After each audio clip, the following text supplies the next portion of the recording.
Salut tout le monde, on se retrouve aujourd'hui pour la découverte du kit Vinci X2 fabriqué par Vopo.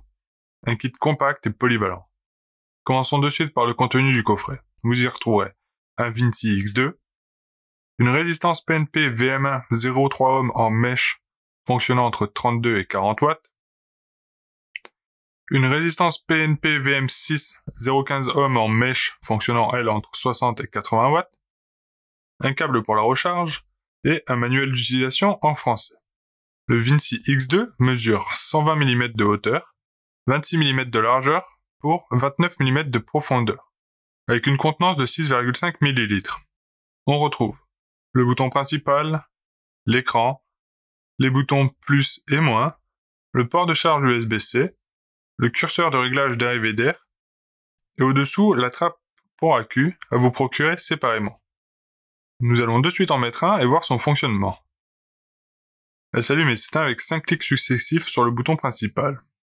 On retrouve alors à l'écran le niveau de charge de la batterie, le mode, la puissance réglée, le nombre de puffs, la valeur de la résistance, la tension correspondant à la puissance et le temps de la dernière bouffée.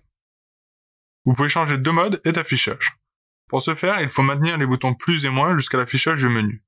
Nous avons donc le choix entre le mode Smart, qui est un mode intelligent verrouillant la puissance maximale en fonction de la résistance utilisée, cela évite de la brûler par erreur, et le mode RBA, qui est destiné à l'utilisation de résistances reconstructibles et débride la limitation de puissance. Pour l'affichage, nous avons le choix entre le Time Iron et Core, qui afficheront les mêmes informations mais dans une présentation différente. Vous pouvez verrouiller tous les boutons en maintenant le bouton principal et le bouton plus, et réinitialiser le compteur de bouffée en maintenant le bouton principal et le bouton moins. Pour le mettre en route, il nous suffit de prendre une résistance, ici la VM1, imbiber le coton au centre et dans les orifices tout autour, afin d'éviter qu'elle ne brûle à la première bouffée. Puis, nous pouvons l'insérer dans la cartouche. Pour remplir le réservoir, il faut tirer doucement sur le caoutchouc pour découvrir le trou de remplissage. Une fois rempli, nous pouvons le refermer. Au moment où nous mettons la cartouche sur la batterie, le mode Smart détecte la valeur de la résistance et nous propose un pré-réglage, celui recommandé par le fabricant. Vous pouvez toutefois modifier la puissance dans la limite maximum autorisée pour cette résistance. Vous savez maintenant tout sur ce pod simple d'utilisation et très satisfaisant. Il ne reste plus qu'à vous souhaiter une bonne journée et vous dire à bientôt sur yuva.fr.